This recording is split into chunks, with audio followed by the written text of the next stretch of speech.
అందరికీ నమస్కారం. Secrets of the soul ఛానల్‌కి స్వాగతం. ఓం శ్రీ గురుభ్యో నమః. ఓం సాయి శ్రీ సాయి జయ జయ సాయి. ఓం సాయి శ్రీ సాయి జయ జయ సాయి. ఓం సాయి శ్రీ సాయి జయ జయ సాయి. ఓం సాయి రామ్. మీరు ప్రేమతో పిలిచినప్పుడు, భక్తితో పిలిచినప్పుడు రాకుండా ఎలా ఉంటాం మేము? తప్పకుండా వస్తాము అనేసి చెప్తూ ఉన్నారు బాబా.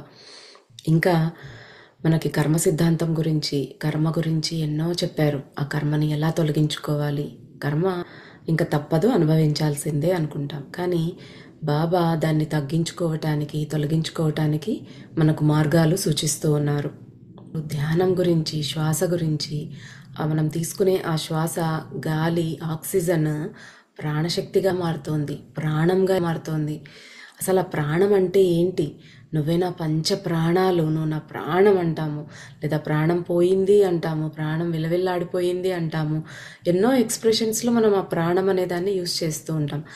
మన జీవితంలో చేసే ప్రతి పని, మనలో జరిగే ప్రాసెసెస్ అన్నీ కూడా, ఈ హోల్ లైఫ్ పనిచేయడము అంతా కూడా ఆ ప్రాణమే డిసైడ్ చేస్తుంది. అన్నీ కూడా ఏం అనుభవించాలి ఏంటనే ఆ కార్మిక్ ప్రింట్ అంతా కూడా ఆ ప్రాణంలోనే ఉంటుంది. అందుకే ఒక్కొక్కరిలో ప్రాణం ఒక్కొక్కలా పనిచేస్తుంది. ఎవరి కార్మిక్ అకౌంట్ను బట్టి అది అలా వర్క్ చేస్తుంది అనమాట.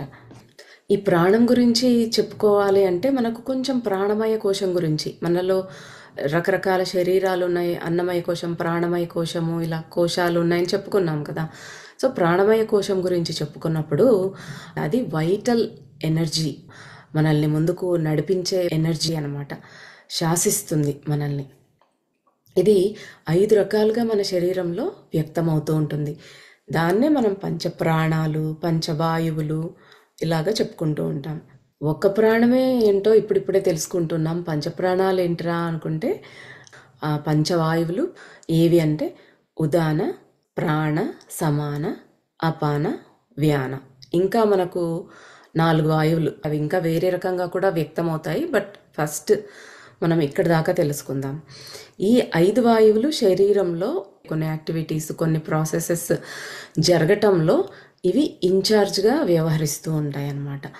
మనకు ధ్యానం చేస్తూ ఉన్నప్పుడు ఈ ముక్కు నుంచి మనకు పై దాకా ఉదాన వాయువు, తర్వాత చెస్ట్ కింద దాకా ప్రాణవాయువు, నాభి దాకా ఉండేది సమాన వాయువు, ఆ కింద మూలాధారం దాకా వ్యాపించి ఉన్నది అపాన వాయువు, తర్వాత ఈవెన్ బ్లడ్ సర్క్యులేషన్లో కూడా దేహమంతా విస్తరించి ఉన్నది ఏది అంటే వ్యానవాయువు అనమాట. ఇవన్నీ కూడా మనం తల్లి గర్భంలో ఉన్నప్పటి నుంచి చనిపోయేదాకా అవన్నీ కలిసి నడిపిస్తేనే మన లైఫ్ అనేది జరుగుతుందన్నమాట. వాయువుల మీద అంటే ఈ ప్రాణాల మీద పట్టు సాధించగలిగామనుకోండి, మనకు చాలా ప్రాబ్లమ్స్ సైకలాజికల్గా కానీ, ఫిజికల్గా కానీ, ఏవో ఎయిల్మెంట్స్ ఇవన్నీ కూడా పోతాయన్నమాట. అంటే మనం వాటి మీద పట్టు సాధించాలి. కానీ దానికి ప్రాసెస్ ఏంటి, ఎలా పట్టు సాధించాలి అంటే, అందుకనే బాబా మనకు ఒక్కొక్క స్టెప్ తీసుకుని వెళ్తూ ఉన్నారు. ధ్యానము, ప్రార్థన, యోగము, ఇవన్నీ కూడా ఆ ప్రాసెసెస్ అన్నమాట. మనము ఎఫెక్టివ్గా మన ప్రాణాన్ని ఎలాగ యూస్ చేసుకుంటాము అనేది. ప్రతిదీ ఏంటి, మనం మనసు మీద పట్టు సాధించడానికి. మనసు మీద పట్టు సాధించామంటే ఇంకా అన్నిటి మీద మనం పట్టు సాధించినట్టే. ఇప్పుడు చెయ్యి అవన్నీ మన కంట్రోల్లో ఉన్నాయి. కంట్రోల్లో లేదనుకోండి చెయ్యి, అదంతకదే వెళ్ళి కొట్టడం, లాగటము ఏదో చేస్తుంది అనుకోండి, ఎలా ఉంటుంది? అలాగే మన మైండ్ ఇప్పుడు అలాగే చేస్తుంది. దానంతకది ఏదేదో ఆలోచనలు, వరీస్, బాధలు, కోపాలు, అసూయలు అన్నీ ఆ మనసులో నుంచే. మన మైండ్ కంట్రోల్లో లేకుండా ఇలాగ పిచ్చి పిచ్చిగా ఉంది కాబట్టి మన మనసును కంట్రోల్ చేసుకోవటానికి, దాని మీద పట్టు సాధించటానికి మనకు ఇన్ని మార్గాలన్నమాట. వీటిల్లో మనం ఇలాగ శ్వాస మీద ధ్యాస పెట్టి మన దృష్టి కేంద్రీకరించి లోతుల్లోకి వెళ్ళినప్పుడు శ్వాస సమమై, అంటే ప్రాణశక్తి అధికమయ్యి సుషుమ్నా మార్గం ద్వారా కుండలిని శక్తి రైజ్ అవుతుందన్నమాట. అప్పుడు ఆ శక్తి ప్రవాహం పైకి వెళ్ళినప్పుడు అక్కడే ఓం అనేది, ఆ చాంటింగ్ అనేది మొదలవుతుంది. ఆ ఓంలో మనం లయం అయిపోయినప్పుడు శ్వాసే మనము, మనమే శ్వాస అంటే మనమే ప్రాణశక్తిగా మారిపోతాం. అదే భగవంతుడు. మనలో ఉండే ప్రాణం ఏంటి? ఆ భగవంతుడే అన్నట్టు. సో మనమే భగవంతుడు అవుతామన్నట్టు. అంటే ఇప్పుడు సముద్రంలో నుంచి ఒక అల బయటకి వస్తోంది అంతే, కానీ అది సముద్రానికి వేరు కాదు. సముద్రము భగవంతుడు అనుకుంటే మనము అలా అన్నమాట.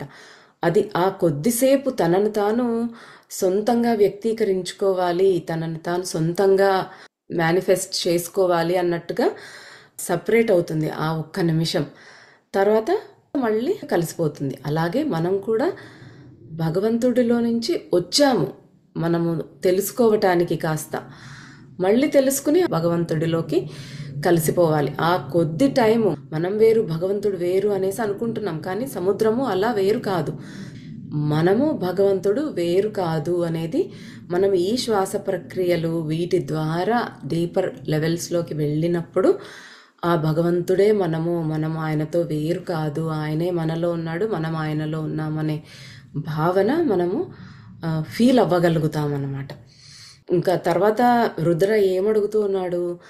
మన కార్మిక్ బ్యాలెన్స్ షీట్ని ఫాస్ట్గా ఎలాగా క్లియర్ చేసుకోవాలి, మన కర్మని ఎలా తగ్గించుకోవాలి, ఫాస్టర్ మెథడ్, షార్ట్ కట్ కావాలి నాకు.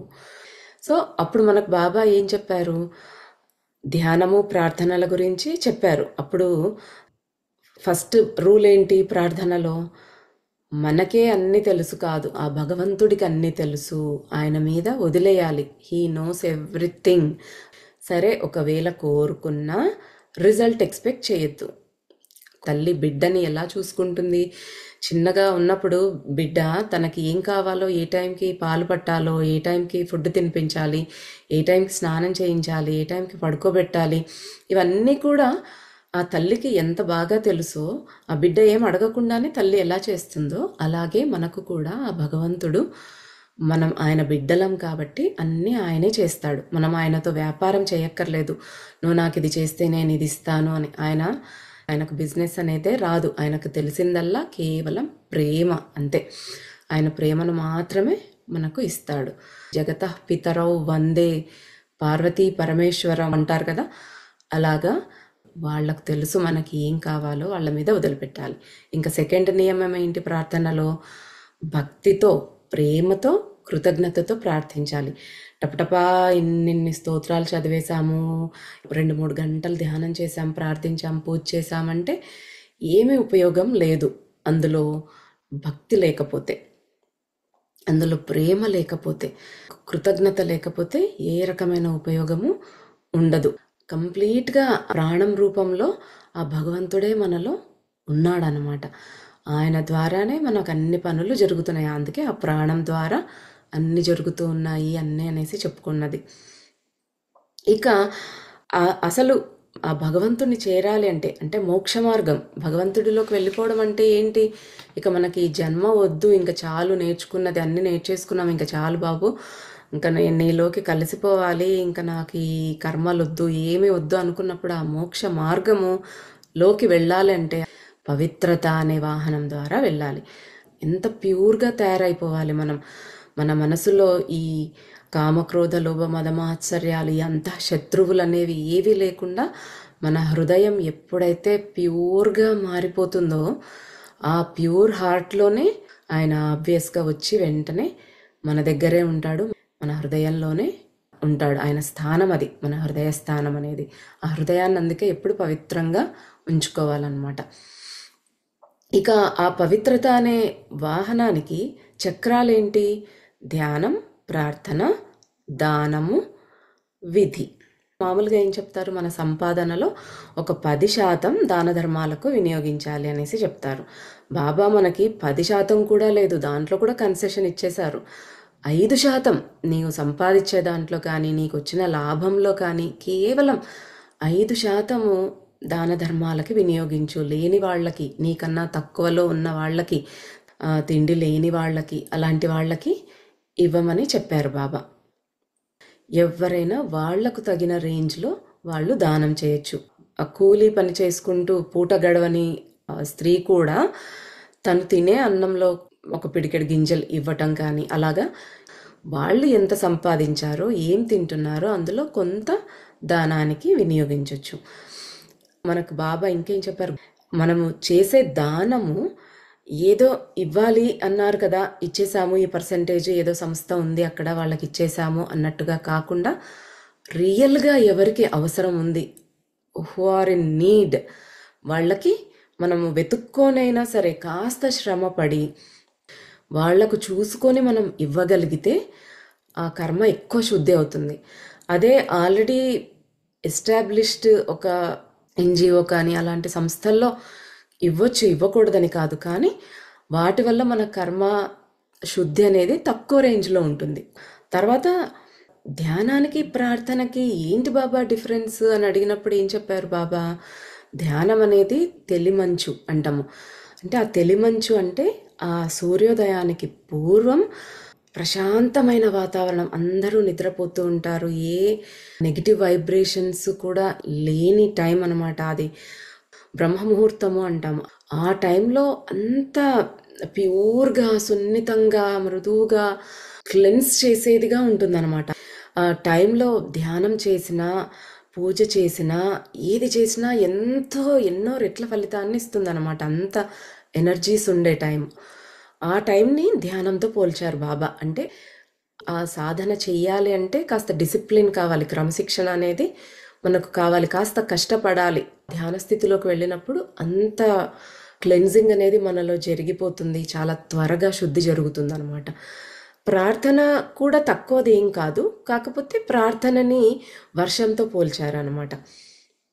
అంటే వర్షం ఎప్పుడైనా కురవచ్చు, అది మార్నింగ్ లేదు, ఈవినింగ్ లేదు, నైట్ కాదు, ఎప్పుడైనా అది కురవచ్చు, మనం ఎప్పుడైనా తడవచ్చు అన్నమాట. అంటే ఏ టైంలో అయినా కూడా చేసుకోవచ్చు ప్రార్థన అనేది. దేని ఇంపార్టెన్స్ దానికి ఉంది. ఇక ఈ వారం బాబా మనకి కొత్త క్యారెక్టర్స్ని పరిచయం చేయబోతున్నారు, కొత్త స్టోరీలోకి తీసుకుని వెళ్తూ ఉన్నారు. ఇప్పటి వరకు చూస్తే ప్యాటర్న్ ఎలా నడుస్తోంది, ఒక స్టోరీ స్టార్ట్ అవ్వబోతూ ఉన్నప్పుడు కానీ, స్టార్ట్ అయిన తర్వాత కానీ అక్కడ ఏ జ్ఞానం అయితే అందించాలో దానికి సంబంధించిన జ్ఞానాన్ని అందిస్తారు బాబా, తర్వాత మళ్ళీ స్టోరీలోకి తీసుకెళ్తూ ఉంటారు. అలాగా ఇప్పుడు 2 వారాలుగా మనకు జ్ఞానం వైపే నడిచింది. ఇక ఈరోజు మనకు ఒక స్టోరీలోకి తీసుకెళ్ళబోతూ ఉన్నారు బాబా. వెళ్దాం. రుద్ర తనని తాను హితేష్ ముందు కనుగొన్నాడు. అతను తన స్నేహితుడిని చూసి సంవత్సరాలు గడిచిపోయాయి. హితేష్ లేదా హిట్స్, అంటే హితేష్ని హిట్స్ అని పిలిచేవాళ్ళు వాళ్ళు. ఒకప్పుడు రుద్రకు సన్నిహిత మిత్రుడు, కానీ ఇప్పుడు కాదు. హిట్స్ దగ్గర తాను ఏం చేస్తున్నాడో అని రుద్ర ఆశ్చర్యపోయాడు. వారు ఒకరి నుండి ఒకరు చాలా దూరం జరిగిపోయారు. చాలా సంవత్సరాల క్రితం వారు సన్నిహిత మిత్రులు, అంటే బెస్ట్ ఫ్రెండ్స్ అన్నమాట. మంచి లేదా చెడు సమయాల్లో వారు ఒకరిపై ఒకరు ఆధారపడగలిగారు. కానీ కాలాలు మారుతాయి, మరియు మనం అందరం కూడా మారిపోతాం. అలాగే రుద్ర మరియు హితేష్ కూడా మారారు. ఇప్పుడు రుద్రాకి మనం ఎవరెవరి ఫ్రెండ్స్ని చూసాము, కేస్ చూసాము, ఈతను చూసాము. ఇప్పుడు ఇంకొక కొత్త ఫ్రెండ్ హితేష్ అనమాట. రుద్ర తనకు బాబాతో మాట్లాడుతూ ఉన్నాడు, తెలియకుండానే హితేష్ దగ్గర ప్రత్యక్షమయ్యాడు అనమాట. ఇదేంటి, ఇతనితో మాట్లాడక చాలా ఇయర్స్ అయిపోయింది, దూరం అయిపోయామే. ఫస్ట్లో చాలా బెస్ట్ ఫ్రెండ్స్ కానీ దూరం అయిపోయాము, ఇప్పుడు ఇతని ముందుకు ఎందుకు వచ్చాను అనేసి ఆలోచిస్తూ ఉన్నాడు అనమాట. రుద్ర హిట్స్ని గమనించాడు. ఓకే, ఈయన ఏదన్నా ప్రాబ్లం ఉందా, ఈయనకి ఎందుకు ఇక్కడికి వచ్చాను అని ఆయనను గమనిస్తూ ఉన్నాడు రుద్ర. ఆయనేమో బాగానే ఉన్నట్టు అనిపిస్తోంది. అప్పుడే బాబా వచ్చారనమాట. ఇంకొచ్చి చక్కగా చిరునవ్వులు, అక్కడ చూడండి వెనక చిరునవ్వులు చిందిస్తూ హాయిగా అలా విలాసంగా ఉంటారు ఎక్కడైనా. అలాగా, నువ్వు నీ స్నేహితుడి దగ్గర ఏం చేస్తున్నావో ఆలోచిస్తున్నావా?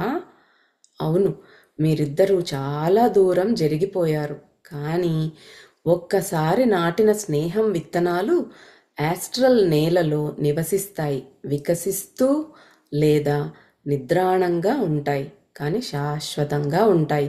మీ ఇద్దరి మధ్య నిజంగా ఏం తప్పు జరిగిందని నువ్వు అనుకుంటూ ఉన్నావు? రుద్ర ఆలోచిస్తూ ఉన్నప్పుడు చెప్తున్నారు, మీరు ఇప్పుడు విడిపోయారని అనుకుంటున్నారు, కానీ ఈ విశ్వంలో అది ఉంటుందన్నమాట.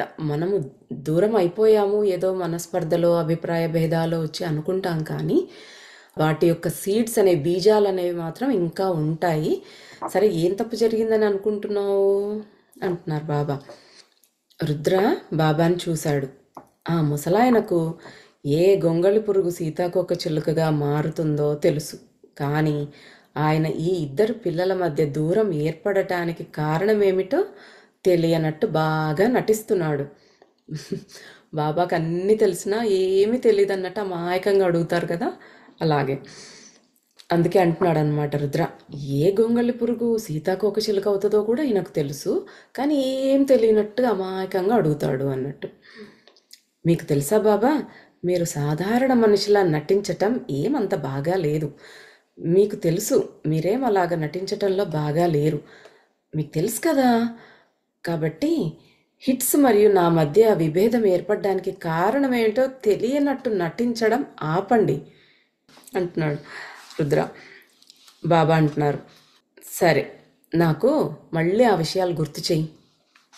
అప్పుడు రుద్ర ఏమంటున్నాడంటే, మీరు చాలా ప్రమాదకరమైన ఆదాయపు పన్ను అధికారిలా, అంటే ఇన్కమ్ ట్యాక్స్ ఆఫీసర్ లాగా వినిపిస్తూ ఉన్నారు. నాకు విషయాలు మళ్ళీ గుర్తు చేయమని ముసలాయన అంటున్నాడు.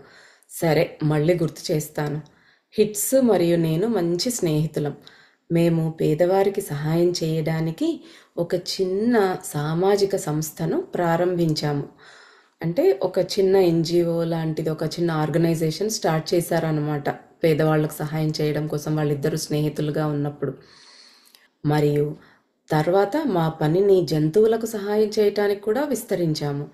మేమిద్దరం కాలేజీలో చివరి సంవత్సరంలో ఉన్నప్పుడు, గ్రాడ్యుయేషన్ కోసం చదవాల్సి ఉన్నప్పుడు మేమిద్దరము ముంబై వీధుల్లో తిరుగుతూ, దాతలను వెతుకుతూ, మరియు మా సంస్థను నమోదు చేయించుకుంటూ, బ్రోచర్లను ముద్రించి పంపిణీ చేస్తూ, పేదవారితో సంభాషిస్తూ, మరియు వైద్యులతో కూడా అనుసంధానం చేస్తున్నాము. అది నెమ్మదిగా సాగుతున్న కష్టమైన పని. రుద్ర, హితేష్ అంటే హిట్స్ ఇద్దరు చాలా బెస్ట్ ఫ్రెండ్స్. వాళ్ళిద్దరు కలిసి ఒక ఆర్గనైజేషన్ ఏదో స్టార్ట్ చేశారు ఒక మంచి పని కోసం, పేదవాళ్ళకు సహాయం చేయాలి అని. అలాగే మెల్లగా జంతువులకు సహాయం చేయడానికి కూడా వాళ్ళు స్ప్రెడ్ చేశారనమాట. దానికోసం మనీ కావాలి. మనం ఏ పని చేయాలి అన్నా ఈ లోకంలో మనకు డబ్బు కావాలి. వాళ్ళు చదువుకుంటూ ఉన్నారు, ఇంకా అంత డబ్బు ఉండదు వాళ్ళ దగ్గర. కాబట్టి దాతలు ఎవరైనా విరాళాలు ఇస్తారా అన్నట్టుగా పాంప్లెట్స్ ప్రింట్ చేసి పంచి కొంచెం అలా కలెక్ట్ చేయడానికి ఫండ్స్ ట్రై చేస్తూ ఉండేవాళ్ళు. తర్వాత ఎవరెవరు అవసరంలో ఉన్నారో వాళ్ళని కనుక్కొని ఆ పేదవాళ్లతో మాట్లాడుతూ, డాక్టర్స్ని కూడా అరేంజ్ చేయటం, అంటే వాళ్ళకి ట్రీట్మెంట్ ఆప్షన్స్ అలాగ చూడటానికి డాక్టర్స్తో కనెక్ట్ అవ్వడము, ఇలాంటి పనులన్నీ చక్కగా చేస్తున్నారు. ఎంతో మంచి పని అయితే చేస్తున్నారు. కాలేజీ తర్వాత మధ్యాహ్న భోజనం తర్వాత వెళ్ళి ఓ 10-12 తలుపులు తడుతూ ఉండేవాళ్ళం. మరియు దానంతటి ద్వారా ఎలాంటి స్పందన వచ్చినా మేము ఆనందంగా ఉండేవాళ్ళం.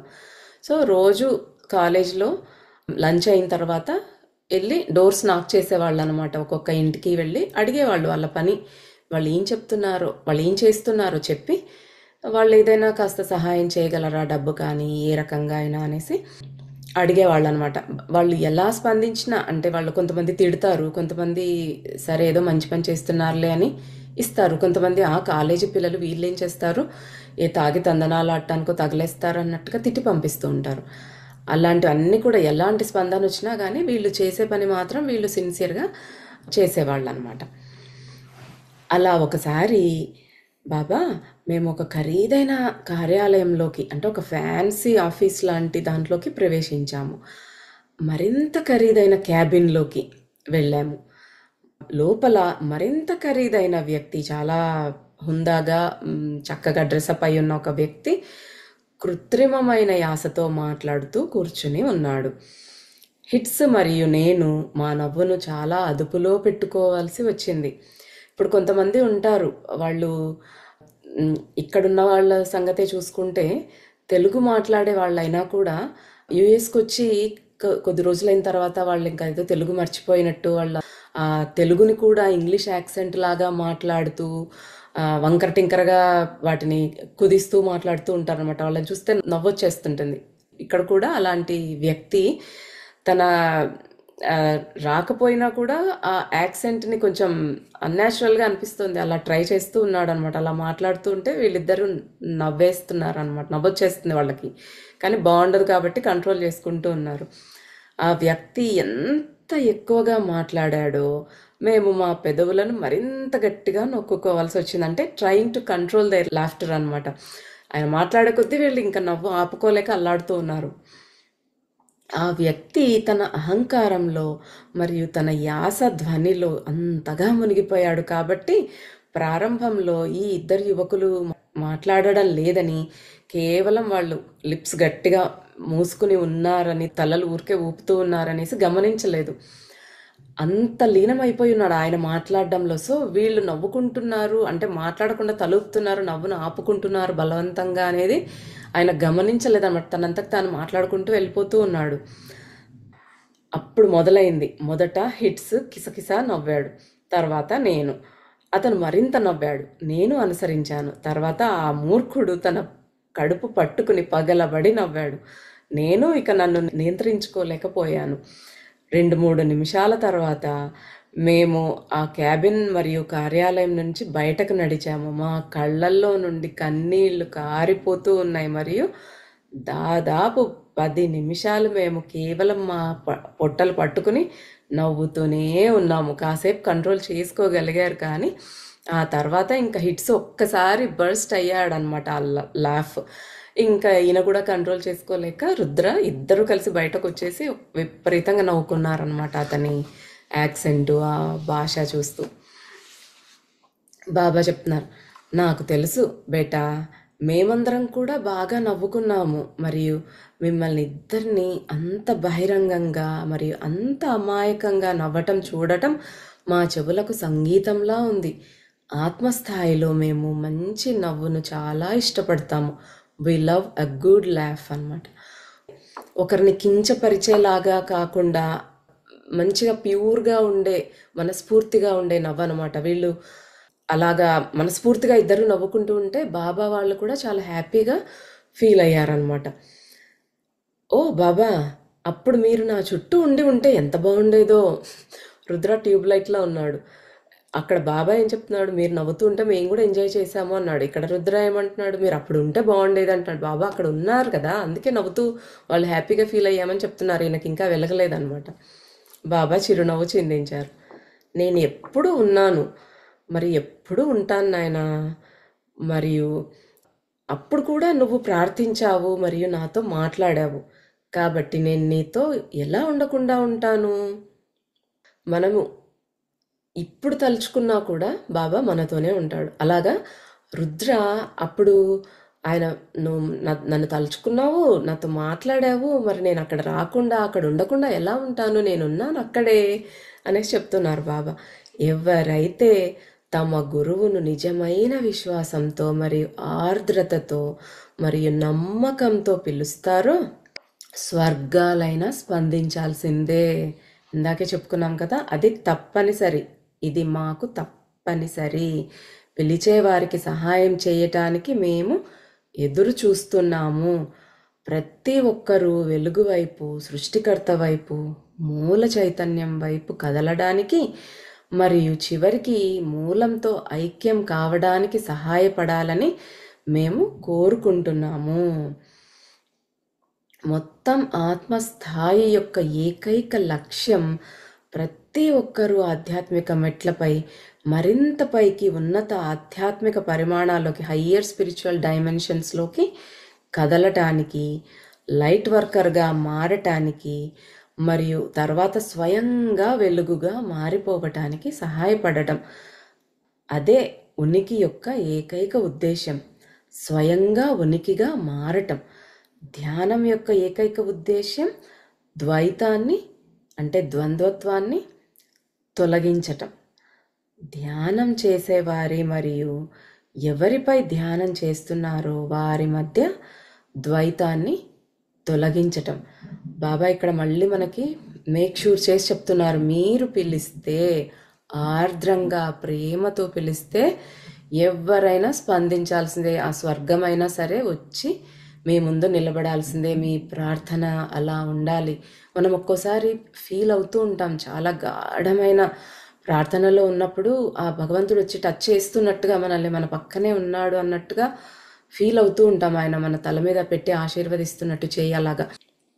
సో ఆయన మాకు అది రూల్, మేము ఖచ్చితంగా వస్తాం, మేము దానికోసమే ఎదురు చూస్తాము.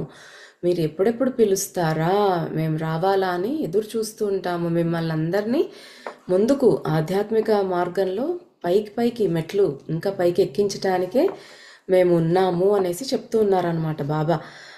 మన ఈవెన్ మన ఆత్మస్థాయి యొక్క ఏకైక లక్ష్యం ఏంటి, మనం అసలు ఈ జన్మ తీసుకోవడానికి పర్పస్ ఏంటి, మన పర్పస్ ఆఫ్ లైఫ్ ఏంటి, ఆ భగవంతుడిలోనికి వెళ్ళిపోవటమే, ముందుకు మన ఆత్మని ఇంకా ముందుకు నడిపించటం. ఇవన్నీ మనకున్న ఈ నెగిటివ్ భావాలన్నీ కూడా దాటిపోయి మన మనసులో కల్మషాలన్నీ తీసేసి ప్యూర్గా మారుతూ ఆ భగవంతుడి వైపు ఒక్కొక్క మెట్టు ఎక్కడం అన్నమాట.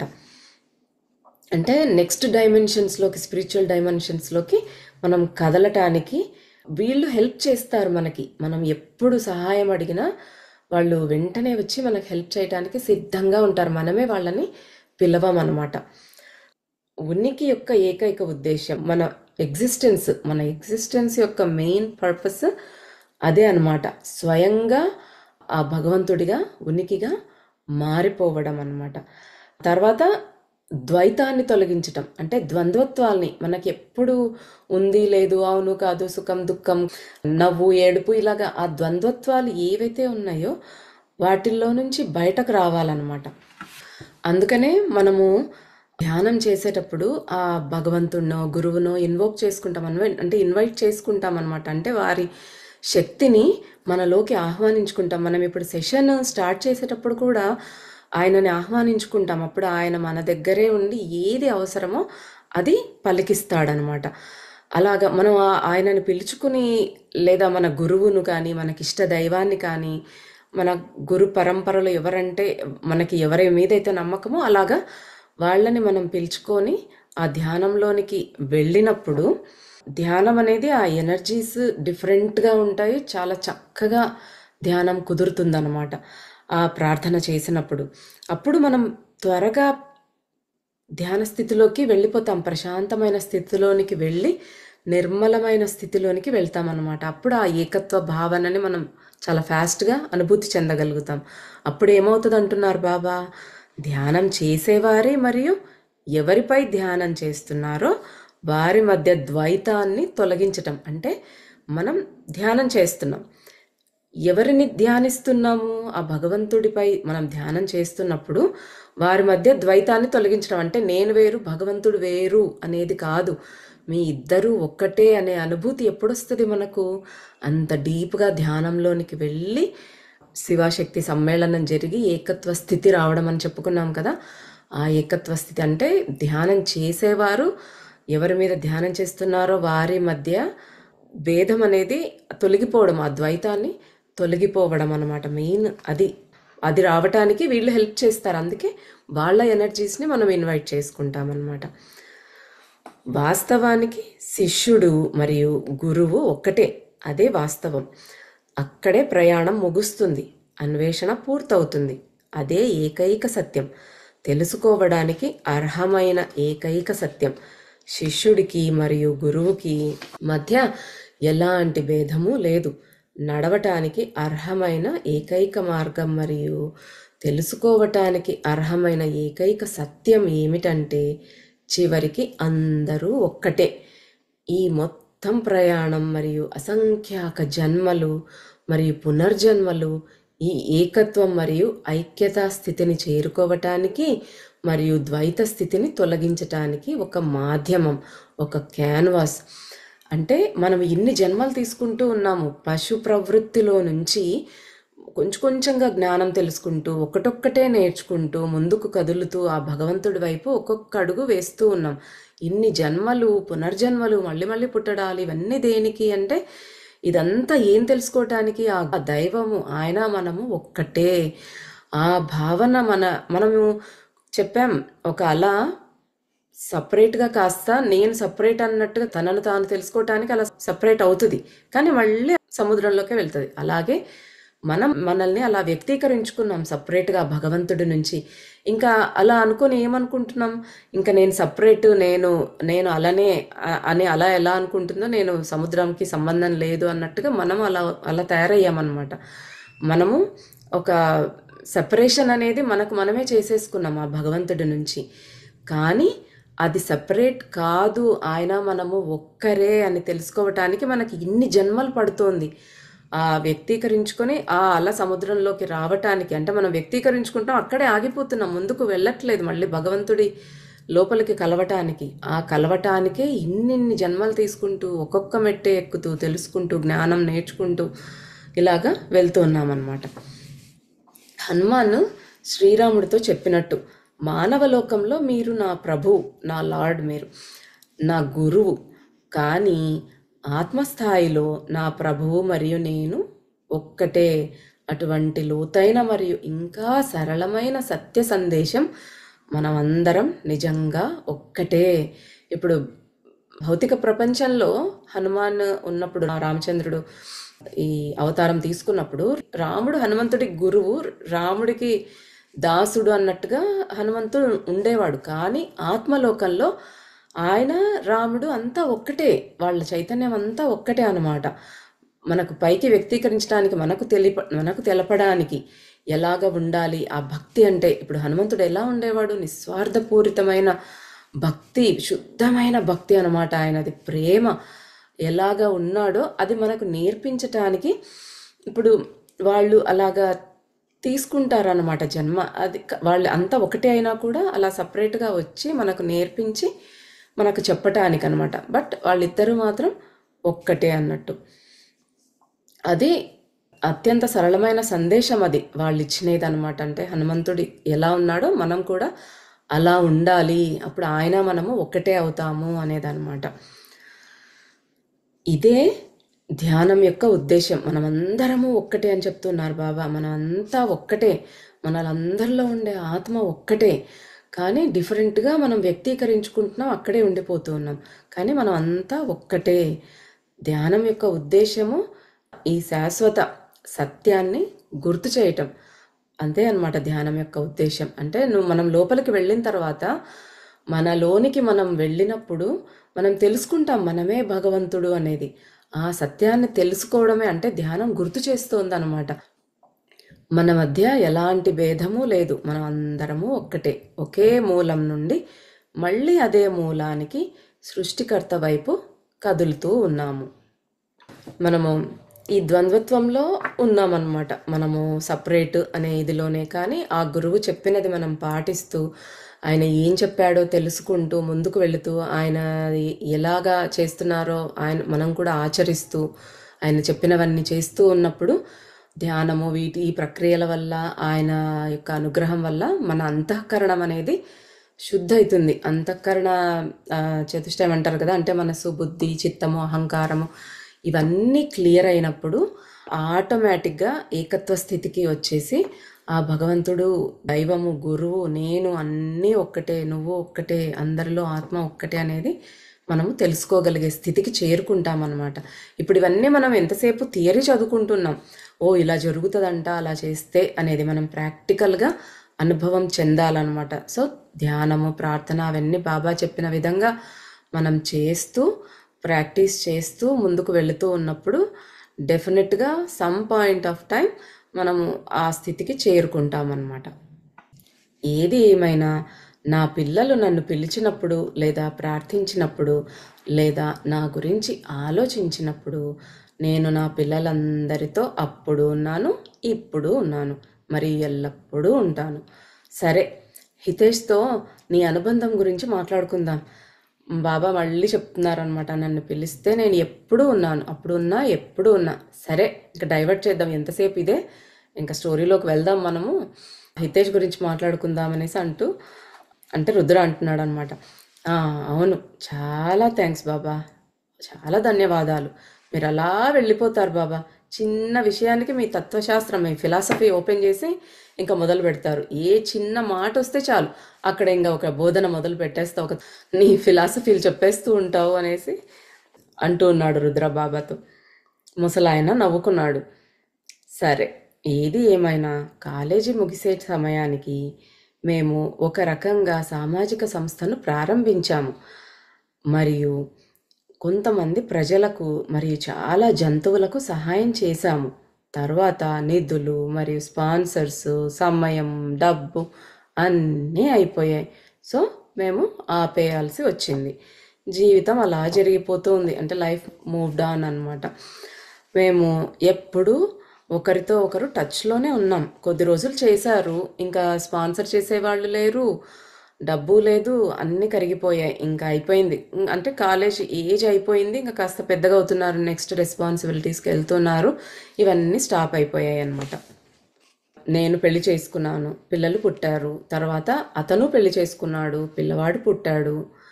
కానీ మా మధ్య ఆ ఎసెన్స్ అనేది అలానే ఉంది. ఎప్పటిదాకా?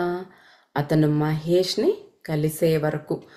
చాలా రోజులు కాలేజ్ అయిపోయిన తర్వాత కూడా, పెళ్ళి పిల్లలు అయిన తర్వాత కూడా వాళ్ళు టచ్లోనే ఉన్నారు. వాళ్ళ మధ్య ఫ్రెండ్షిప్ అలాగే ఉంది. కానీ ఎప్పుడు బ్రేక్, ఎప్పుడు దూరం జరిగారు వీళ్ళు అంటే, ఒక వ్యక్తి వీళ్ళ జీవితంలోకి వచ్చాడు, మహేష్ అనే వ్యక్తి. ఆ వ్యక్తి వల్ల వీళ్ళకి సమస్య వచ్చినట్టుంది. ఆ మనిషి సమస్య అని నాకు ఎప్పుడూ తెలుసు. కానీ నా స్నేహితుడు హిట్స్ నా మాట ఎప్పుడూ వినలేదు. మహేష్ హిట్స్లో ద్వేష బీజాలను నాటడం ప్రారంభించాడు. ఈ మహేష్ వచ్చి ఈయన మైండ్ని, ఈ హిట్స్ మైండ్ని పొల్యూట్ చేసేస్తూ ఉన్నాడు అనమాట. రుద్రాకి అర్థమైపోయింది హీజ్ అ బ్యాడ్ ఇన్ఫ్లుయెన్స్ అనేది. కానీ ఈ హిట్స్ మాత్రం తెలుసుకోలేకపోయాడు అతని ఇంటెన్షన్స్. అతని మాటల గారడీలో, ఆ మాయలో పడిపోయి తను కూడా అలా మారిపోతూ ఉన్నాడనమాట. మేము హిందువులం, సరైన వారం, వాళ్ళు ముస్లింలు, తప్పు. అది మనం మరియు వాళ్ళ, అంటే వై అండ్ దే అయిన క్షణం నుంచి, అంటే మనం నుంచి మేము మీరు అని సపరేట్ అయిపోయిన క్షణం నుంచి నేను నా స్నేహితుడిని కోల్పోయానని తెలుసుకున్నాను. ఈ మహేష్ అనే వ్యక్తి కాస్త మత ఉన్మాది ఉన్నట్టుగా ఉన్నాడు. అంటే హిందువులే గొప్ప, ముస్లిమ్స్ తక్కువ, వాళ్ళు వేరు, మనం వేరు, ఆ డిఫరెన్సెస్ అన్నీ కూడా ఇతనిలో నాటాడు అనమాట. అప్పటి నుంచి ఇంకా రుద్ర కన్ఫర్మ్ చేసేసుకున్నాడు, ఓకే ఇంకా ఐ లాస్ట్ మై ఫ్రెండ్, ఇంకా వీడు నాకు లేడు, అతని మాయలోకి వెళ్ళిపోయాడు అనేసి. హితేష్ మరియు నాకు ఆరిఫ్ అనే సన్నిహిత స్నేహితుడు కూడా ఉండేవాడు. అంటే ఇప్పుడు ఇంకొక క్యారెక్టర్, ఇప్పుడు దాకా వచ్చిన క్యారెక్టర్స్ చూడండి. రుద్రకి కేజ్, ఈతన్, తర్వాత హితేష్ ఫ్రెండ్స్, తర్వాత ఈ మహేష్ అనే క్యారెక్టర్ ఎంటర్ అయ్యాడు. వీళ్ళ ఫ్రెండ్స్ గ్రూప్లో ఇంకొకరు ఎవరు, ఆరిఫ్. ఆరిఫ్ అని ఇంకొక కొత్త ఫ్రెండ్, అతను కూడా వీళ్ళకి క్లోజ్ ఫ్రెండ్, వీళ్ళ టీం అనమాట. చాలా సన్నిహితంగా ఉండేవాడిని ఆరిఫ్కి. మేమిద్దరం కలిసి పనిచేసేవాళ్ళం. మరియు నేను వేరే ఉద్యోగంలోకి వెళ్ళిన తర్వాత కూడా మేము సంబంధం కలిగి ఉన్నాము. నాకు ఆరిఫ్ కోసం పని ఉన్నప్పుడల్లా నేను అతన్ని నా ప్రాజెక్ట్లో చేర్చుకునేవాడిని, అతనికి మంచి జీతం ఇచ్చేవాడిని. అండ్ దట్ అంతే అన్నమాట. ఆరిఫ్ హితేష్కి కూడా అతని పనిలో సహాయం చేసేవాడు. సో వీళ్ళంతా ఫ్రెండ్స్. కొద్ది రోజులు ఒకే చోట వర్క్ చేశారు. తర్వాత రుద్ర వేరే చోటికి వెళ్ళిన తర్వాత కూడా ఎప్పుడన్నా అవసరమైతే తన ప్రాజెక్ట్లో ఈ ఆరిఫ్ అనే ఫ్రెండ్ని కలుపుకునేవాడు అనమాట. ఈవెన్ హితేష్ కూడా అతనికి అలాగ హెల్ప్ చేసేవాడు. చాలాసార్లు హితేష్ ఆరిఫ్ సహాయం తీసుకున్నాడు, హితేష్ కూడా ఆరిఫ్ నుంచి హెల్ప్ తీసుకున్నాడు. నేను ఆరిఫ్ కుటుంబానికి, ముఖ్యంగా అతని తండ్రికి చాలా సన్నిహితంగా ఉండేవాడిని. పూజారి కానీ, మౌల్వీ అంటే ముస్లిం రిలీజియస్ లీడర్స్ మౌల్వీస్ అంటారంటే ప్రీస్ట్ పొజిషన్ కానీ కాదు. అంటే వాళ్ళ తండ్రితో కూడా రుద్ర క్లోజ్ అనమాట. ఆరిఫ్ వాళ్ళ నాన్నగారితో కూడా రుద్ర క్లోజ్గా ఉండేవాడు. వాళ్ళ నాన్న ఒక మౌల్వీ కానీ పూజారి ఆ టైప్ కాదు, ముస్లిం ప్రీస్ట్ కాదనమాట. నేను కలిసిన అత్యంత ఉన్నతమైన ఆత్మలలో ఒకరు. అతను తన 4 కొడుకుల్లో ఎవ్వరినీ మౌల్వీ అవ్వటానికి అనుమతించలేదు. నేను ఎందుకని అడిగినప్పుడు అతను తన సాధారణ సరదా స్వరంతో, అంటే జోవియల్ టోన్తో చెప్పాడు, అల్లా ఏమి బోధించాడు, మరి ఈ మతోన్మాదులు నన్ను ఏం బోధించమంటున్నారో అవి రెండు వేర్వేరు విషయాలు. పవిత్ర ఖురాన్ సహమానవుల మధ్య రక్తపాతాన్ని లేదా ద్వేషాన్ని సమర్థించదు. వాస్తవానికి పవిత్ర ఖురాన్ అల్లా పట్ల కృతజ్ఞత మరియు ప్రేమ మరియు స్తుతితో నిండి ఉంది, మరియు అన్ని జీవుల మధ్య ప్రార్థనలు, కృతజ్ఞత, ప్రేమ మరియు సామరస్యాన్ని సమర్థిస్తోంది. కానీ నన్ను ద్వేషం మరియు హింస ఏదైతే అల్లా లేదా మహమ్మద్ ప్రవక్త ఎప్పటికీ ఆమోదించరో వాటిని బోధించటానికే బలవంతం చేస్తున్నారు. కాబట్టి నేను నా వృత్తిని వదిలేసి దర్జీగా మారాను. ఈయన చాలా మంచి వ్యక్తి అన్నమాట. ఆయనకు చాయిస్ ఉన్నా కూడా మౌల్వీగా ఇస్లామిక్ ప్రీస్ట్గా మారటానికి ఆయన ఆ ఛాన్స్ తీసుకోలేదు. అండ్ ఆయనకున్న 4 కొడుకుల్లో కూడా వాళ్ళను కూడా జాయిన్ అవ్వనివ్వలేదు. ఎందుకు అంటే ఖురాన్ ఒకటి చెప్తే మత పెద్దలు ఏం చెప్తున్నారు, మీరు ఇది బోధించాలి, మౌల్వీగా ఉండి మీరు ఇది బోధించాలి అని ఖురాన్లో లేని దాన్ని బోధించమంటున్నారు. కానీ మనం చూసుకుంటే ఎక్కడైనా ఏ మత గ్రంథంలో అయినా భగవంతుడు చెప్పేది ఒక్కటే, అందరితో ప్రేమతో ఉండమని. అందరము ఒక్కటే, అందరి దేవుళ్ళు ఒక్కటే, మీ మతం ఎక్కువ మా మతం తక్కువ అనేది ఎవ్వరూ బోధించరు. అందరినీ కలుపుకొని పోతాము. అలాగా ఖురాన్ చెప్పేది అంటే అల్లా కానీ ఆ మహమ్మద్ ప్రవక్త చెప్పేది ఏంటి, ఆ ప్రేమ గురించి బోధిస్తూ ఉంటే వీళ్ళేమో హింసని, ద్వేషాన్ని అది స్ప్రెడ్ చేయమంటున్నారు. అలాంటివి నాకు ఇష్టం లేదు, ఖురాన్లో ఏది ఉందో నేను అది బోధించాలనుకుంటున్నాను కానీ లేనిది కాదు. కానీ వీళ్ళు అలా ప్రెషర్ పెడుతున్నారు. అందుకే నేను అసలు ఆ మౌల్వీ పనికే నేను ఒప్పుకోలేదు. నేను ఒక దర్జీలాగా, ఒక టైలర్గా పని చేస్తున్నాను. పర్వాలేదు, నేను చనిపోయినప్పుడు అల్లా ముందు నిలబడినప్పుడు ఆయన నన్ను చూసి గర్వపడాలని కోరుకుంటూ ఉన్నాను. ఆయన, నువ్వు ఏం చేశావు యూసుఫ్ మియా, నేను నీకు గులాబీ రేకులు ఇచ్చాను, నువ్వు వాటిని కత్తులుగా మరియు విషంగా మార్చావు. ప్రేమ దుస్తులకు బదులుగా ద్వేష వస్త్రాలను ఎందుకు కుట్టావు అని అనాలని నేను కోరుకోవడం లేదు. ఇప్పుడు ఆయన ఎలా ఆలోచిస్తున్నాడంటే తను చనిపోయిన తర్వాత కూడా when he has to answer the God, భగవంతుడిని ఎప్పుడైతే ఫేస్ చేయాల్సి వస్తుందో అప్పుడు ఆయన ముందు తలదించుకునే పరిస్థితి రాకూడదు. ఏంటి, నేను గులాబీ రేకులు ఇచ్చి పంపిస్తే నువ్వు అసూయ, ద్వేషం లాంటి కత్తులు అలాంటి విషంగా మార్చేసావా అని ఆయనతో నేను అడిగించుకోవాలని నేను అనుకోవట్లేదు. ఎంత చక్కగా బ్రతికాడు, మంచి సిద్ధాంతాలతో, ఉద్దేశాలతో, ప్రేమగా అనేదే నేను ఎక్స్పెక్ట్ చేస్తున్నాను. ఆ భగవంతుడు మనల్ని గర్వపడాలి చూసి. అలాగా మనము తయారు కావాలి, అలా బిహేవ్ చేయాలి. కానీ మనము ఒకరి హింసలో ఉన్నాము అంటే ఎప్పుడు ఏ దేవుడు హర్షించడు, ఎవ్వరు కూడా హింసని బోధించరు. మా మతంలో నువ్వు లేకపోతే ఆ మతంలో ఉంటే నువ్వు మనిషివి కాదు, నిన్ను చంపినా పర్వాలేదు అనేది ఏ దేవుడు కూడా ఎప్పుడు బోధించడు. అది మతోన్మాదులు, ఆ మతం పిచ్చి పట్టిన వాళ్ళు అన్నీ వాళ్లకు కావలసినట్టుగా ఆ దేవుడి మాటలని డిఫరెంట్ వేలో కన్వే చేస్తూ రెచ్చగొడుతూ అలా తయారు చేస్తూ ఉన్నారు. మనం ఈ జన్మలో ఈ మతంలో ఉండొచ్చు, నెక్స్ట్ జన్మలో ఇంకా వేరే మతంలో పుట్టొచ్చు. అంటే ఇప్పుడు హిందూగా ఉండిండొచ్చు, నెక్స్ట్ జన్మలో ముస్లింగా పుట్టొచ్చు, గత జన్మలో క్రిస్టియన్గా ఉండొచ్చు. ఎవరికి తెలుసు? మనం ఆ అజ్ఞానంలో ఉండి ఇదొక్క జీవితమే మనకు ఉండేది అన్నట్టుగా మనం భావన చేస్తూ మాది గొప్పది, మీది తక్కువ, మాది ఎక్కువ అనే విభేదాలలో ఉన్నాం. కానీ మనం ఏ జన్మలో ఎవరుగా పుడతామో ఎవరికి తెలుసు? అనవసరంగా ఇలాంటివన్నీ ఆలోచిస్తూ ద్వేషాన్ని పెంచుకోకూడదన్నమాట. రీసెంట్గా ఒక ఊర్లో ఒక బాబు ఉండేవాడు, ఒక ముస్లిం ఫ్యామిలీ బాబు అనమాట. ఆ ఇంట్లో పెద్ద ఫ్యామిలీ, అంతా అక్క చెల్లెళ్ళు, అన్నదమ్ములు, అంత పెద్ద ఫ్యామిలీ. ఆ బాబు సడన్గా చనిపోయాడు. చనిపోయిన తర్వాత వేరే ఊర్లో దగ్గరలో బ్రాహ్మణ కుటుంబంలో పుట్టాడు. బ్రాహ్మణుడిగా పుట్టినా కూడా ఆ అబ్బాయికి సంహౌ పూర్వజన్మ జ్ఞానం అనేది ఉండి ఎప్పుడు ఆ ఊరి పేరు సాకోరి అనుకుంటా, సాకోరి అనేసి కలవరించేవాడు ఆ బాబు. ఇదేంటి, అసలు ఆ ప్లేస్కే వెళ్ళలేదు, ఎప్పుడు వాడిని తీసుకుని వీడేంటో అలా కలవరిస్తున్నాడని వాళ్ళ తల్లిదండ్రులు అర్థం అవ్వట్లేదు వాళ్ళకి. గత జన్మలో ముస్లింగా ఉన్నప్పుడు పేర్లు చెప్పేవాడు, అన్నీ చేసేవాడు అనమాట. అలాగ ఉన్నప్పుడు ఒకసారి ఈ ముస్లిం సాధువు ఎవరో వచ్చి అదేదో అనుకోకుండా మాటల్లో అతను సాకోరి నుంచి వచ్చాడు అనేసి చెప్తాడనమాట. అప్పుడు వాళ్ళు, ఓ ఈ అబ్బాయి కూడా ఎప్పుడు ఆ సాకోరి అనే పేరునే కలవరిస్తూ ఉన్నాడు, ఏంటిది అంటే అప్పుడు ఆ సాధువు ఆ అబ్బాయితో మాట్లాడతాడు. నేను కూడా సాకోరిలో పుట్టాను, నా కుటుంబం ఇది, నా అక్క చెల్లెళ్ళు వీళ్ళని వాళ్ళ పేర్లన్నీ చెప్తే ఆయనకు మత్తిపోతుంది అనమాట. ఎందుకంటే వాళ్ళు పునర్జన్మ సిద్ధాంతాన్ని నమ్మరు. ఒక జన్మనే ఇదే లాస్ట్ అనుకుంటారు.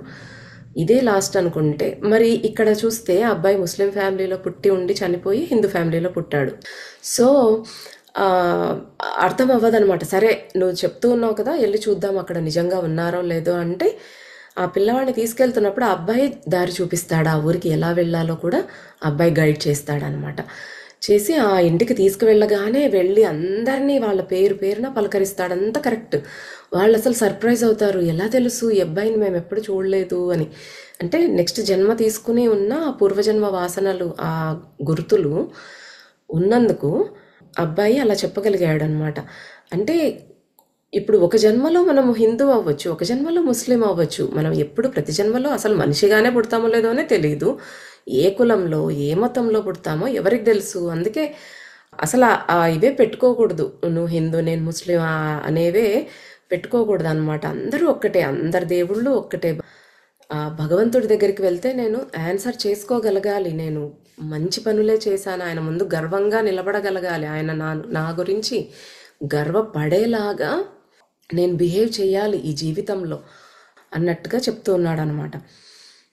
కాబట్టి నేను ఇదిగో ఇక్కడ ఉన్నాను, నేను ఒక దర్జీగా బతకటానికి కష్టపడుతున్నాను, కానీ నా ఆత్మను కప్పే వస్త్రం అందమైనది మరియు చాలా విలువైనదని నాకు తెలుసు. ఆయన దర్జీగా ఉన్నాడు, చాలా పేదరికంలో ఉన్నాడు. ఆయన మంచిగా మౌల్వీగా జాబ్ తీసుకుని ఉంటే ఆయనకు కావలసినంత డబ్బు వస్తుంది, కానీ ఆయన అది తప్పు, వాళ్ళు బోధించేది తప్పు అనేది ఆయనకు తెలుసు. కాబట్టి అసలైన ఇస్లాం ఏం బోధిస్తుందో తెలుసు కాబట్టి ఆయన కష్టమైనా సరే దర్జీగానే బతకడానికి ఇష్టపడుతున్నాడు అనమాట. అందుకే చెప్తాడు, నా ఆత్మను కప్పే వస్త్రం అందమైనది విలువైనది, అంటే ఆ ప్రేమ అనమాట. ఇక్కడ తను ఎంత మంచి వాల్యూస్తో ఉన్నాడు చూడండి. ఖురాన్లో అల్లా ఏం చెప్పాడో నేను అది పాటించడానికి సిద్ధంగా ఉన్నాను, అందుకే నేను కష్టపడుతున్నా, డబ్బు లేకపోయినా పర్వాలేదు, నా వాల్యూస్ నేను వదులుకోను, ఆ దేవుడు చెప్పినది అల్లా చెప్పినదే నేను పాటిస్తాను అని. అదే అందరిలో ఉండాలన్నమాట. ఆ ఐకమత్యం కానీ ఆ నాలెడ్జ్, ఆ భగవంతుడు ఏం చెప్పాడో సరిగా అర్థం చేసుకునే జ్ఞానం ఉండాలి ఫస్ట్, తర్వాతే మనం ఏదైనా కామెంట్ చేయాలన్నమాట. బాబా తల ఊపారు. కాఫిర్ అంటే ఇన్ఫెడల్ అంటే నాన్ బిలీవర్ అనే పదం వేరే మతాన్ని ఆరాధించే వారికి లేదా దేవుని వేరే రూపం లేదా వేరే వర్షన్ని నమ్మే వాళ్ళకి వాడబడదు. కాఫిర్ అనే పదం అర్థం దేవుణ్ణి అపవిత్రం చేసేవాడు, దేవుని మార్గం నుండి దూరం అయ్యేవాడు, దేవుని సారాంశానికంటే దేవుడి తత్వానికి వ్యతిరేకంగా ఉన్నదాన్ని ఆరాధించేవాడు. గుర్తుంచుకోండి, ఇది నా దేవుణ్ణి ఆరాధించని వారందరూ కాఫిర్లు అని అర్థం కాదు. కాఫిర్ అనే పదానికి యాక్చువల్గా అర్థం ఏంటంటే దేవుడిని మామూలుగా అపవిత్రం చేయటము, లేదా ఆ మార్గంలో లేని వాళ్ళు దూరమయ్యే దేవుడి తత్వానికి వ్యతిరేకంగా ఉన్న వాళ్ళకి ఆ వర్డ్ యూజ్ చేస్తారు.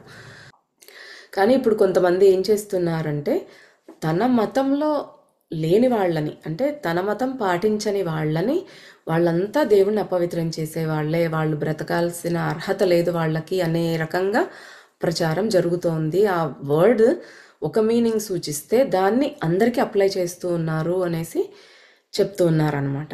మతోన్మాదులు దేవుడు లేదా అల్లా లేదా రాముడు నిజంగా సంతోషించారని భ్రమలో ఉన్నారు. ఎందుకంటే దేవుడి పేరుతో అమాయక ప్రజలు మరియు పిల్లలు చంపబడుతూ ఉన్నారు. మార్గం తప్పిన ఈ ప్రజలను ఎదుర్కోబోయే ఉగ్రత ఎంత భయంకరమైనదంటే దాన్ని వర్ణించటానికి నాకు మాటలు చాలవు. ఇప్పుడు చాలామంది మతం పేరుతో దేవుడి పేరుతో అక్రమాలు చేస్తున్నారు, చంపేస్తున్నారు, పిల్లల్ని చంపేస్తున్నారు, ఎంతోమంది అమాయక ప్రజలని చంపుతున్నారు. మనం వింటూ ఉన్నాం న్యూస్లు, మనకు తెలిసినదే ఇదంతా ఏం చేస్తున్నారు ఎవరనేది. సో ఇలాంటి వాళ్ళకి, ఇట్లా మార్గం తప్పిన వాళ్ళు వాళ్ళు ఎలాంటి పరిస్థితి ఎదుర్కోబోతారో ఫ్యూచర్లో ఆర్ నెక్స్ట్ జన్మలో అనేది నేను అసలు నోటితో చెప్పలేను అంటున్నారు బాబా. మీరు దేవుడి పేరుతో మీరు ఆరాధించేది ఎవరైనా కానీ, అల్లా అయినా రాముడైనా ఎవరైనా, వారి పేరును యూజ్ చేసి చంపితే, ద్వేషిస్తే, బాధ పెడితే, మోసగిస్తే, పాపం చేస్తే దాని పరిణామాలు దారుణంగా ఉంటాయి. ఆవేశంతో చేసే పాపం ఎంత రక్తపాతమైనప్పటికీ దేవుని పేరుతో స్వార్థపు దుష్ట ఉద్దేశాలతో చేసే పాపం కంటే తక్కువ పరిణామాలనే కలిగి ఉంటుంది. ఇప్పుడు ఒక వ్యక్తి ఉన్నాడు అనుకోండి, చాలా కోపం ఆవేశం ఎక్కువగా ఉండి ఎంతో పాపం ఏదో రక్తపాతం వచ్చేలాగా నరికేశాడు అనుకోండి, ఆ పాపం కంటే కూడా దేవుని నేమ్ యూజ్ చేసి చేసే పాపం ఇంకా భయంకరమైనదన్నమాట. అంత పాపం మూట కట్టుకుంటున్నారు, అంత కర్మ. వాళ్ళు తర్వాత జన్మల్లో ఇంకా వాళ్ళకి ఏ రేంజ్లో ఉంటుందో శిక్ష, లేదా వాళ్ళు చనిపోయేటప్పుడు కానీ ఎలా ఉంటుందనేది తెలియదు. ఏ దేవుడు హర్షించడు. ఓ వాళ్ళని చంపావు, ఇంతమందిని చంపేశావు, నువ్వు గ్రేట్, మన మతం కాని వాళ్ళని ఇంతమందిని చంపేశావు అనేసి ఏ దేవుడు అప్రిషియేట్ చేసి నెత్తినెక్కించుకొని కూర్చోబెట్టుకోడు. సో దేవుడి పేరు పెట్టి అసలు చేయొద్దండి. అలాంటి చేసినప్పుడు భయంకరమైన పాపం అనేది వస్తుంది అని చెప్తున్నారు బాబా. మీకు ఇష్టమైనది చేయండి, కానీ మరొక ఆత్మకు హాని చేయటానికి లేదా మరొక వ్యక్తిని బాధ పెట్టడానికి దేవుడి పేరును ఉపయోగించొద్దు.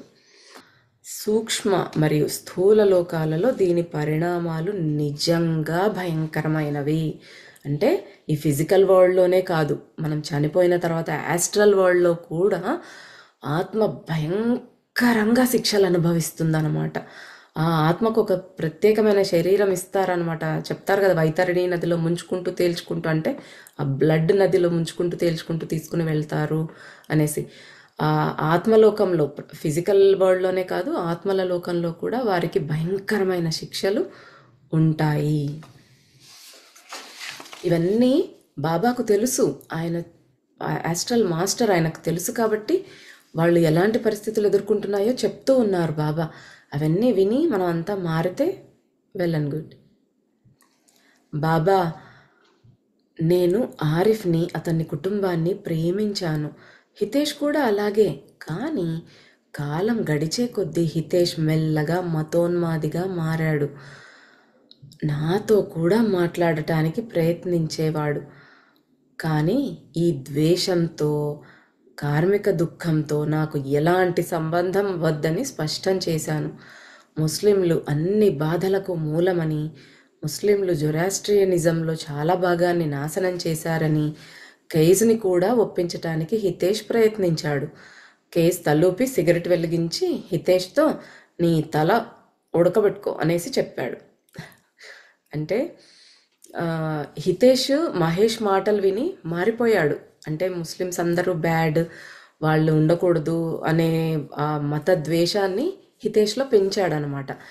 ఈ హితేష్ రుద్రకు కూడా చెప్పాడు, వాళ్ళ మీద ద్వేషాన్ని నూరిపోయటానికి ట్రై చేస్తే నువ్వు లైట్ తీసుకో, నువ్వొద్దు, నీ ద్వేషం వద్దు, ఈ గోలలొద్దు, నాకు ఇష్టం లేదు ఇలాగా అనేసి బయటకు వచ్చేసాడు. రుద్ర పక్కకి వెళ్ళిపోయాడు. తర్వాత కేజ్కి కూడా, కేజ్ వాళ్ళు జొరాస్ట్రియన్స్ కదా, మన వాళ్ళని అందరినీ కూడా చాలా మందిని నాశనం చేశారు వీళ్ళే, ఈ ముస్లిమ్సే వచ్చి. సో వాళ్ళని మనం క్షమించకూడదు అని ఈయనను కూడా మార్చడానికి ట్రై చేశాడనమాట హితేష్. ఆ పిచ్చి నూరిపోయటానికి ద్వేషము ట్రై చేస్తే కేజ్ చాలా ఉన్నతమైన ఆత్మ, మనం చూసాం. ఆయన జస్ట్ అలా ప్రార్థిస్తే గురువులు, దేవతలు, ఏంజల్స్ అందరు వచ్చి నిలబడతారు ఆయన దగ్గర.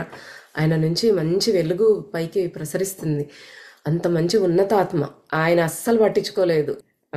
ఐ మీన్ ఏమన్నా చేసుకో, నీ ఇష్టం వచ్చింది చేసుకో, I don't want to involve in this అనేసి చెప్పేసి వదిలేశాడు అనమాట. అతన్ని ఏ రోజు ఎంకరేజ్ చేయలేదన్నమాట. హితేష్ ఆరిఫ్ కాంటాక్ట్స్ వాడుకునేవాడు, సహాయం అడిగేవాడు, కానీ స్నేహితుడిగా లేడు. ఆరిఫ్ని ఇంకా యూజ్ చేసుకుంటూ ఉన్నాడు హితేష్. అన్ని హెల్ప్ తీసుకున్నాడు, ఆయన కాంటాక్ట్స్ యూజ్ చేసుకుంటాడు, కానీ స్నేహితుడిగా మాత్రం లేడు. ఎందుకంటే ఆరిఫ్ అనే అతను ముస్లిం వ్యక్తి కదా, ఇతనిలో అద్వేషం పెరిగింది ఇప్పుడు హితేష్లో. కాబట్టి ఆ వ్యక్తిని ఫ్రెండ్ లాగా చూడట్లేదు అనమాట, జస్ట్ యూజ్ చేసుకునేవాడు అనమాట. ఆరిఫ్ని వాడుకునేవాడు, బహుమతి పంపేవాడు, కానీ మునుపటిలా అతనితో జోక్స్ వేయటం, నవ్వటం మానేశాడు. హితేష్ లాంటి వివేకవంతుడు మతోన్మాద అగాధంలోకి పడతాడని ఆరిఫ్ ఎప్పుడూ ఊహించలేదు.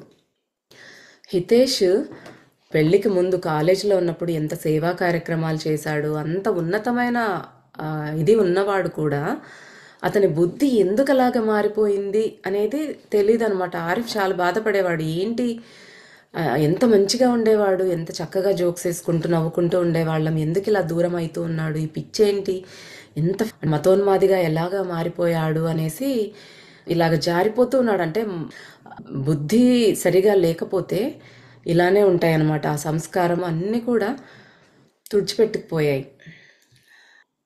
ఎవరో బుద్ధి తక్కువ వాళ్ళు చెప్పే మాటలు విని ఆ మాయలో పడిపోయి మతోన్మాదిగా మారిపోయాడనమాట. కానీ నిజానికి హితేష్ ఇక మునుపటి వ్యక్తి కాదు. అతని ఆత్మ ద్వేషపు బరువును మోస్తోంది. కంప్లీట్గా మారిపోయినాడు ఆయన. మనం చెప్పుకున్నాం కదా ముందు చాప్టర్స్లో, మన ఉద్దేశాలు, మన భావాలు అన్నీ కూడా మన సోల్లోకి వెళ్ళి ఆ బరువును మోస్తూ ఉంటామన్నమాట. ఇవన్నీ మనం చనిపోయినా మనతో పాటుగా వస్తాయి. మన ఆత్మ అవన్నీ మోసుకొని తిరుగుతూ ఉంటుంది. ఇప్పుడు ఆ స్టేజ్లో ఉన్నాడు అనమాట. ఆయన ఆత్మలో అంత బరువు పెరిగిపోతుంది, ద్వేషం అనే బరువు. కాబట్టి బాబా ఒకరోజు ఆరిఫ్ నాకు ఫోన్ చేసి గొంతు పూడుకుపోయిన స్వరంతో అతని తండ్రి మరణించారని చెప్పాడు. అప్పుడు నేను హితేష్కి ఫోన్ చేసి ఆరిఫ్ తండ్రి మరణం గురించి చెప్పాను. ఈ మైండ్లెస్ ఈ క్రీచర్ ఉన్నాడు, ఇట్లా మారిపోయాడు కదా, ఈ మతోన్మాది, ఈ స్నేహితుడి నోటి నుంచి వచ్చిన మాటలు నాకు అతనితో ఉన్న స్నేహాన్ని పూర్తిగా ఇంకా క్లోజ్ చేసేసాయి. అతను ఏమన్నాడంటే, బాగుంది, మన దేశంలో ఒక ముస్లిం తగ్గాడు అనేసి అన్నాడు. అది ఎంత తప్పు ఆ మాట. ఒకరు చనిపోయినప్పుడు మనము ఎవరు ఆ మాట అనకూడదు కదా, అంత తప్పు మాట్లాడాడు అనమాట. అప్పుడు ఇంకా రుద్ర ఇంకా విరిగిపోయింది, అతనితో కంప్లీట్గా మానేశాడనమాట ఇంకా స్నేహం. బాబా, నేను తప్పుగా విన్నానేమో అనుకున్నాను, అతను చెప్పింది మళ్ళీ చెప్పమని అడిగాను. అవును, నువ్వు సరిగ్గానే విన్నావు. మన దేశంలో ఒక ముస్లిం తగ్గాడు. అతను మంచి మనిషే, కానీ ముస్లిం కాబట్టి చనిపోయిన ముస్లిం గురించి నేను దుఃఖించాలని ఆశించకు అనేసి అన్నాడనమాట. హితేష్ అంతా అలాగ మాట్లాడాడనమాట. ఇంకా అదే ఆ టైమే ఇంకా మా స్నేహానికి ముగింపు. ఆ తర్వాత హితేష్ పట్ల నాలో ఏదో చనిపోయింది. అంటే ఇంకా ఆయన పట్ల ఆ ప్రేమ, ఆ ఫ్రెండ్షిప్ అనేది ఆయన హృదయంలో పూర్తిగా అతని మీద పోయిందనమాట. కంప్లీట్గా విరిగిపోయిందనమాట ఆయన మనసు. నేను అంత్యక్రియలకు హాజరై ఆరిఫ్తో పాటు ఉన్నాను. అతను నన్ను కొన్నిసార్లు అడిగాడు.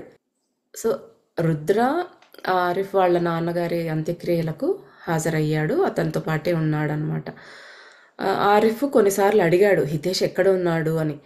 కానీ హితేష్ ఇలాగా ఉన్నాడు, అతను ఇలా అన్నాడని చెప్పలేడు కాబట్టి నేను అబద్ధం చెప్పాను, హితేష్ ఊర్లో లేడని.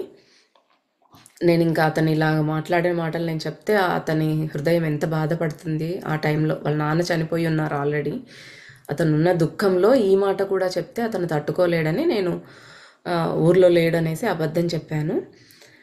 ఆ రోజు నేను యూసుఫ్ని, అంటే ఆరిఫ్ వాళ్ళ నాన్నగారిని మరియు హితేష్ని కోల్పోయాను. ఒకరిని ఖననం చేశాను, మరొకరిని త్యజించాను. ఆ రోజు నేను ఇద్దరిని కోల్పోయాను, హితేష్ని అలాగే ఆరిఫ్ వాళ్ళ నాన్నగారు. అంటే ఆయనతో చాలా సన్నిహితంగా ఉండేవాడు కదా రుద్ర. సో ఇద్దరిని కోల్పోయాడనమాట. ఒకరిని ఖననం చేశారు, ఆయన చనిపోయారు కాబట్టి ఆయనని ఇంకా అంత్యక్రియలు అది చేసి అలా పోగొట్టుకున్నాను వాళ్ళ నాన్నని. ఒక స్నేహితుడిని ఈ రకంగా పోగొట్టుకున్నాను అనేసి రుద్ర చెప్తూ ఉన్నాడు అనమాట. కానీ బాబా ఇవి మనకి ఎన్నిసార్లు చెప్తూ ఉన్నారు. ఇంతకుముందు ఒకసారి దేవుడి పేరు చెప్పి మోసం చేయొద్దండి, అది చాలా చాలా పెద్ద తప్పు.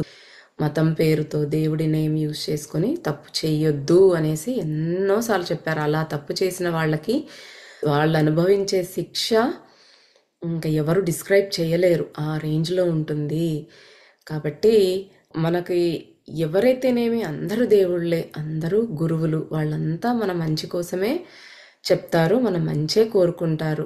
ఏ దేవుడు కానీ ఏ గురువు కానీ ఒకరి చెడు కోరుకోరు. ఎవరన్నా అలాగ బోధిస్తున్నారు అంటే వాళ్ళ దగ్గర నుంచి వెంటనే దూరం వెళ్ళిపోవాలి. వాళ్ళు సరైన మార్గంలో లేరు, వాళ్ళకి అసలు విషయాలు తెలియదు అనేది మనం తెలుసుకోవాలి. చాలా జాగ్రత్తగా ఉండాలి ఇలాంటి వ్యక్తుల దగ్గర. వాళ్ళు స్నేహితులు అయి ఉండొచ్చు, గురువులు అయి ఉండొచ్చు, ఇంట్లో వాళ్ళు అయి ఉండొచ్చు, ఎవరైనా సరే అలాంటి మాటలు చెప్తున్నారంటే వాళ్ళ మైండ్ సరిగ్గా లేదు, వాళ్ళు తప్పు చెప్తున్నారు. ఈ మతాలు ఇవన్నీ మనం కల్పించుకున్నవే. మనం ఏ రకంగా పిలిస్తే ఆ రకంగా వాళ్ళు వస్తారంతే. మనం కల్పించుకున్న రూపాలు. ఆయనకు ఒక రూపం లేదు, ఒక నామము లేదు, అంతా ఒక్కటే, ఒక శక్తి ఉంది. ఆ శక్తినే మనము అన్ని రకాలుగా ప్రార్థించుకుంటున్నాం. ఏదైనా సరే మనం భక్తితో పిలిస్తే, ప్రేమతో పిలిస్తే వాళ్ళు మన దగ్గరికి వస్తారు అని బాబా చెప్తూనే ఉన్నారు. అసలు బాబా అవతారమే ఈ హిందూ ముస్లింల మధ్య ఈ అసమానతలని రూపుమాపాలి అనేది. ఆ ఉద్దేశంతోనే ఆయన అవతారం తీసుకుని ముస్లిం రూపంలో కనపడుతూ ఉన్న ఆయన ఉండే మసీదుకు ద్వారకామాయి అని పేరు పెట్టారు, తులసి కోట పెట్టారు, నివేదనలు ఆయన చెవులు కుట్టి ఉండేవి. ఇలాంటివన్నీ కూడా అంటే 2 రకాలుగా ఉన్నాడు. అందరూ ఒక్కటే, ఎవ్వరూ నాకు డిఫరెంట్ కాదు, అందరూ నాకు ఒక్కటే, భగవంతుడికి అందరూ ఒక్కటే, మీరే ఎందుకు ఈ విభేదాలతో కొట్టుకుని చస్తూ ఉన్నారు అనేసి ఆ బాబా ఎంతో ట్రై చేశారు ఆయన ఉన్నన్ని రోజులు భూమి మీద మనకు చెప్పటానికి, చేయటానికి. బట్ మనము ఎంత స్ట్రాంగ్ హెడ్ అంటే మనం వినం కదా అలాంటి మంచి మాటలు. సో మన మీద విసుగొచ్చేసి ఇంకా ఆయన వెళ్ళిపోయాడు. ఆయన వెళ్ళిన 100 సంవత్సరాల తర్వాత కూడా ఇప్పటికీ అదే గొడవలు, అదే గోల, అదే కొట్టుకోవటం. మనం ఎప్పటికి మారేది? మనం మారాలని బాబా మళ్ళీ ఫకీర్ ద్వారా ఇవన్నీ చెప్తున్నారు. ఎంత సెన్సిటివ్ విషయాలు ఇవన్నీ కూడా చెప్తూ ఉన్నారు ఆయన. అంటే మనలో చేంజ్ రావాలి అనేది ఆయన ఎంత తాపత్రయపడుతూ ఉన్నారు, ఎంతగా ఆవేదన పడుతూ ఉన్నారు ఆయన మన కోసము. కానీ మనం ఏంటి ఇలా మొండిగా ఎప్పుడు ఇదే ద్వేషాలు, అసూయలు కొట్టుకుంటూ ఏంటి ఈ బాధలు? మనం ఎప్పుడు మారుతాము? మనం ఎప్పుడు ముందుకు వెళ్ళేది? సో ఇవన్నీ మనం ఒకసారి మనల్ని మనం గమనించుకుని ఎలా ఉన్నాము ఏంటి, మనము ఎవరిని కించపరచకూడదు. ఏ మతము, ఏ కులము సంబంధం లేదు. ఏ మతాన్ని మనం తప్పుగా మాట్లాడకూడదు, తప్పుడు ఉద్దేశాలు పెట్టుకోకూడదు. మనం పైకి మాట్లాడడం ఒక్కటే కాదు, మన మనసులో కూడా అలాంటి అసూయలు, ద్వేషాలు ఎవ్వరి మీద ఉండకూడదు.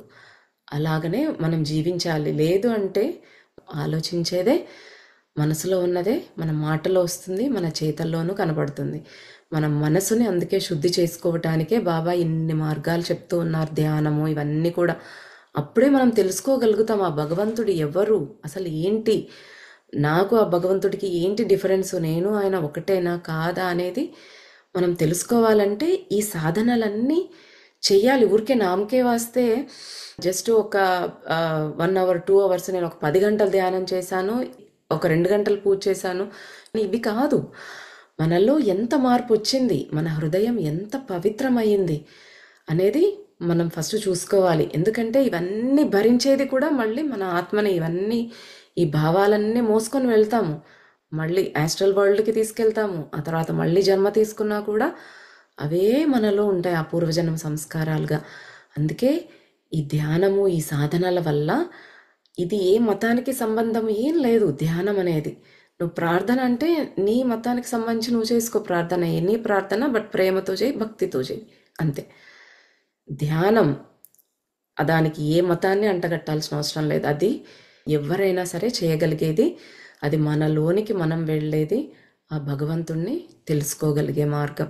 కాబట్టి మనల్ని మనం ప్రతి నిమిషం ఇంట్రాస్పెక్ట్ చేసుకుంటూ, మనం తప్పుగా ఎక్కడ ఆలోచిస్తున్నాం, మనకి ఎవరి మీదన్నా అలాంటి భావాలు ఉన్నాయా, ఆలోచనలు ఉన్నాయా, అన్నీ గమనించుకుని అన్నీ ఇక్కడే క్లియర్ చేసేసుకుందాం. మళ్ళీ జన్మలకు మోసుకొని పోవటం వద్దు. ఆ భారాలన్నీ, ఆ సూట్ కేసులు మోసుకొని పోవటం వద్దు. అక్కడ బాధపడ్డం యాస్ట్రల్ వరల్డ్లో, మళ్ళీ వచ్చి కర్మలు అనుభవించడం, బాధలు అనుభవించటం, ఇవన్నీ మనకు అవసరం లేదు. అందరము ఒక్కటే. పునర్జన్మ అనేది ఖచ్చితంగా ఉంది. ఇదే లాస్ట్ జన్మ అనుకుంటే అందరూ మంచిగానే రావాలనుకుంటారు, అందంగా రావాలని, డబ్బున్న వాళ్ళుగా సుఖవంతమైన జీవితాన్ని గడపాలనే కోరుకుంటారు, అలానే జన్మ తీసుకుంటారు. మరి ఒకరు నల్లగా, ఒకరు తెల్లగా, ఒకరు అందంగా, ఒకరు అందవికారంగా, ఒకరు కాళ్ళు లేని వాళ్ళుగా, ఒకరు డబ్బున్న వాళ్ళుగా, ఒకరు డబ్బు లేని వాళ్ళుగా. అసలు ఎందుకు ఇన్ని రకాలుగా ఎందుకు పుడుతున్నాం మనము? ఇన్ని రకాలుగా జనాలు ఎందుకు జన్మలు తీసుకుంటున్నారు అంటే, మన గతంలో మనం ఏం చేశాము, ఏ తప్పులు చేశాము, ఏం కర్మలు బిల్డ్ చేసుకున్నాం అనే దాన్ని బట్టే మనకి ఇప్పుడు జన్మ ఉంటుంది. కాబట్టి అది గమనించుకొని అవన్నీ ఇక్కడే క్లియర్ చేసుకుంటే మళ్ళీ మళ్ళీ జన్మలెత్తి మళ్ళీ కర్మలు చేసే పని ఉండదు. ఆ భగవంతుని తొందరగా చేరగలుగుతాం. కాబట్టి మనం అంతా దానికోసమే ప్రయత్నిద్దాం.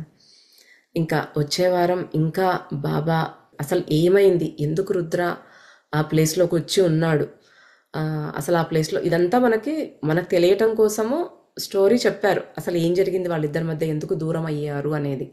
కానీ ఇంకా యాక్చువల్గా రుద్ర అక్కడికి ఎందుకు వచ్చాడు, హితేష్ దగ్గరికి, అతనికి ఏం జరిగింది, ఏ బాధపడుతూ ఉన్నాడు అనేది ఇంకా మనకు తెలియదు. నెక్స్ట్ ఎపిసోడ్లో తెలుసుకుందాం. వచ్చే గురువారం మళ్ళీ కలుసుకుందాం. అంతవరకు సెలవు.